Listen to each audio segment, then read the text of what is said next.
it's probably terrible looking. Another wonderful heat wave. No light, everything's closed up. Air conditioning's trying to keep up. So I figure I'll just point the camera at a machine and talk for the opening. Heard a pop a couple of days ago. It was a strange sound, didn't know what it was. Looking around, couldn't find anything, but later I went to use the lathe and the power switch had exploded. There's a really strong spring in there pushing on the plastic. So if you're ordering anything from LMS, it's $4 for the switch. You might as well throw it in along with your shipping for whatever else you're buying. I also took the opportunity to replace the plate because it was completely worn out. So it looks brand new again. Yeah, eventually upcoming projects. I still haven't finished the Tapmatic. I still have to do some foundry work and build that bucket furnace. The solar flywheel that I talked about a while ago, I did get the solar cell, but it won't run the motor in ambient lighting. So as far as this, I'm waiting for a cutter to come in from Australia. I've got some pretty good ideas on how that's going to work out. But after this video, I'm just going to take a little break here and try to recoup and recapture what I want to do. So next Friday may not be a video, maybe a video, I don't know. So this is a short video just because of the heat wave. I couldn't shoot very much. First thing I'm going to do is just show Harbor Freight, the classic carbide set that you get that's worthless. I'm going to show sharpening it, and then I'm going to show turning with it, how you can actually make it a cutter. I'm going to share some new angle blocks that I got in to help me out with the sharpening station. I'm going to show an estate find, and that's about it. So not sure when you guys are going to see me again, but hopefully soon. Alright, now that I've got a sharpening station, these are the Harbor Freight carbide cutters. Not a whole lot of light here, but you can see this one's completely untouched. And I'll take you over to the lathe and show you this trying to cut. And then this is one that I already took to the station. So new angle blocks are in, so it's pretty easy to just set this angle and go in, and same way set the angle here and go in and then hone the top. So let's go over and I'll cut some aluminum. Alright, it's probably not very good lighting. Yeah, it's a little bit better. Okay, so here's the carbide guy here, untouched as you would get it out of the box from Harbor Freight. Let me see here. Go.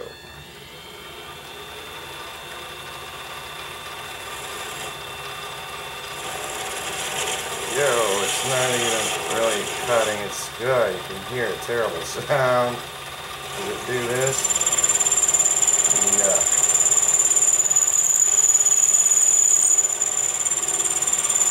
That is just god awful. Oh, that's a mess. I think you can see that here. Alright, so let me take this guy out and put in the one that I fixed up. I'm going to loosen that up. Jeez, I don't know how anybody, I've seen some people using them and I have no idea how they do it. Where is it? Is this it? Yeah.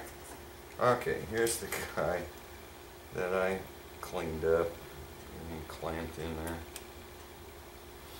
Alright, same angle, same position, same everything. Let's see what he does.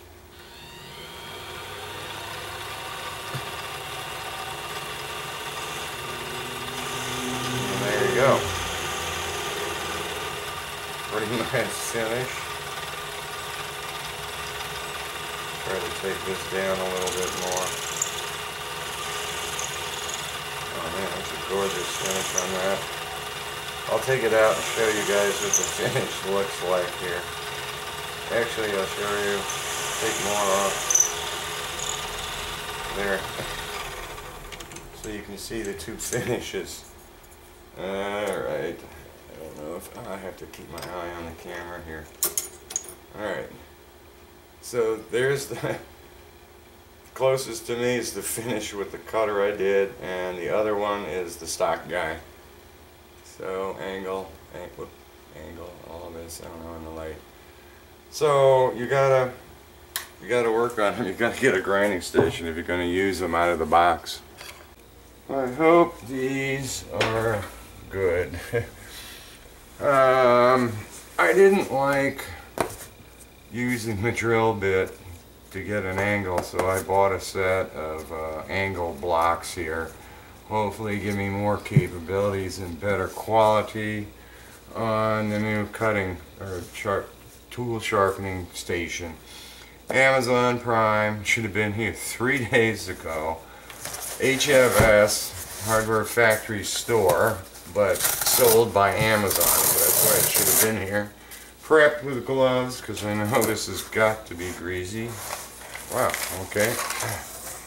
One of the reviews said it came in a regular envelope, and the box is smashed. So, did it get smashed? Sat in Kentucky forever. And it's kind of heavy. Oh, that looks nice. Oh, I should have flipped the monitor around so I can see that it's in the camera. Yeah. Zoom in a little more. Whoop, wrong way. Which way is zoom? There we go. Yeah, I can kind of see it. Oh, it's upside down, Dave. Wow, yeah, definitely HFS. Do not open, ready to ship. Really? Boom. Yeah, they're all wrapped. Pretty cool. Hey, is that cardboard? I don't know what that is. I'm gonna have to glue that in place, but let's see what they look like. Being wrapped up, they should be all nice. Yeah, it does look like it. Is it marked? Oh, stellar, no markings. I guess this is 1 degree. Jeez, that is just brilliant. There's nothing on it any place. Not on that side. There it is, 1 degree. Okay, so there is a marking on it, because that was going to be a real bummer if that wasn't there. Yeah, I guess they put it on the end so you can see it. Yeah, well, looks nice so far. 2 degrees. It's pretty good marking on it too. You can actually see it. I'm not sure if you guys can see it, but wipe it down. Yeah, just finish is nice, but it's not nice. Let me get some oil here.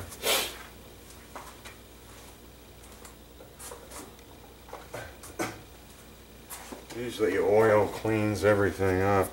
It looks like it's pretty well ground.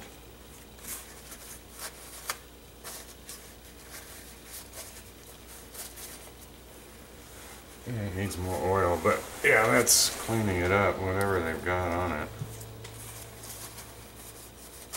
Smear it all over the place.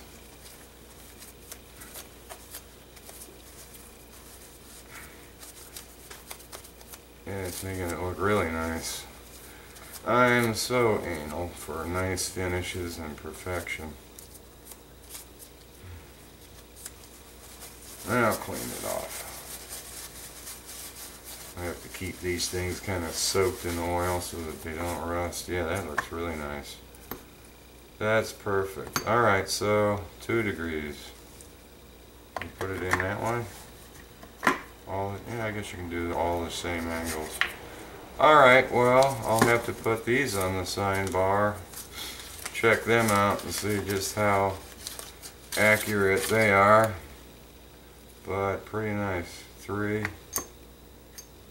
Yeah, they kind of look like they all have them in the same direction. All the other way, I'm turning them around. What is this for an angle? That looks like it's square. Oh, yeah, they're into that. Interesting. So how am I going to do that? Yeah, you can do that. And I can hit the grinding wheel.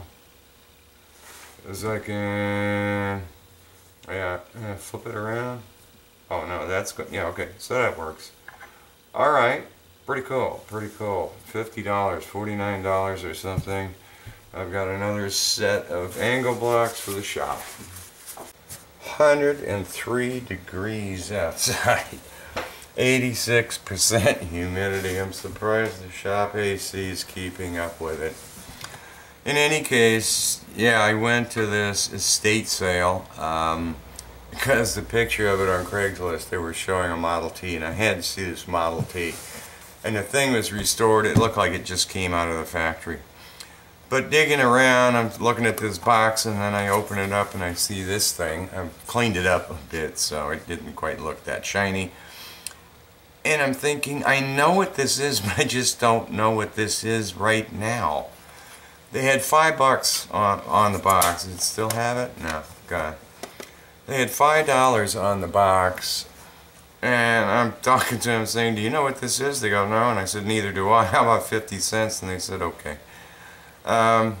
This is a machinist speed indicator, and what you do is you spin. You can see I'm spinning this until the dot's there. What you do is connect this to your lathe chuck or whatever, and you have a watch going, and you let it go for 60 seconds, and you're counting the number of times the revolutions. There's 10, 20, 30, and it's in the reverse direction if you're going backwards.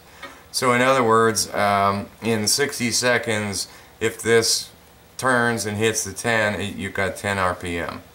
If it goes completely around, you're at 100 RPM. Twice in 60 seconds would be 200 RPM.